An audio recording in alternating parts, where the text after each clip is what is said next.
मां ईअं थो सम्झां ही गवर्नमेंट सर्वेंट जेके सिंध जा आहिनि इहो दर्द जेको आहे उहो कंहिं अकेले जो न आहे। ही पूरी 7 करोड़ जेकी आवाम आहे सिंध जे अंदरि, ही 7 करोड़ आवाम जो ई दर्द आहे, जंहिंजे करे ही 7 करोड़ आवाम जो जियापो आहे। ही 10 लख माण्हुनि जी ॻाल्हि न आहे या 4 लख जेके पेंसिल ते माण्हू आहिनि, 14 लख माण्हुनि जी ॻाल्हि न आहे। इहा ॻाल्हि आहे 7 करोड़ आवाम जेकी सिंध जी आहे उनजी ॻाल्हि आहे।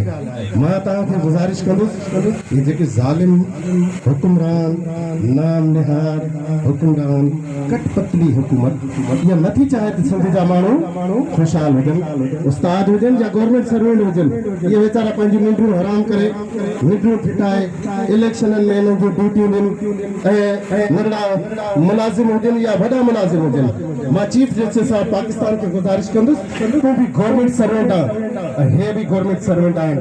जेतिरो पाकिस्तान जे अंदरि तुंहिंजो हक़ आहे तेतिरो हिन मुलाज़िमनि जो हक़ आहे। मां चीफ ऑफ आर्मी स्टाफ खे बि गुज़ारिश कंदुसि त हिन ते फिलफोर नोटिस वठो, हिन मुलाज़िमनि जो जेको हक़ आहे उनखे हक़ ॾिनो वञे। तूं बि पंहिंजो गवर्नमेंट सर्वेंट आहे, हे बि गवर्नमेंट सर्वेंट आहे। पाकिस्तान जे आइन कानून मूजिब जेको हर पाकिस्तानी जो हक़ आहे, भले जेकॾहिं को गवर्नमेंट सर्वेंट आहे या को वॾो धोतार आहे, मुल्क जे अंदरि उनजो ओतिरो ई हक़ आहे। मां तव्हांखे यकीन ॾियां, कल तव्हांखे गुज़ारिश कई त साईं हुकुम कयो आहे त मां शार्ट तकरीर कयां, पर मां तव्हांखे कल गुज़ारिश कई त तहरीक इंसाफ कल ई जेको आहे असां रेगुलेशन असांजे MPA सजाद अली सुमरे साहब सूबाई असेंबली में जमा कराए छॾी आहे। असां कॾहिं बि तहरीक इंसाफ तव्हांखे अकेलो न छॾींदी। हलीम आदिल शेख साहब असांजे राब्ते में आहे।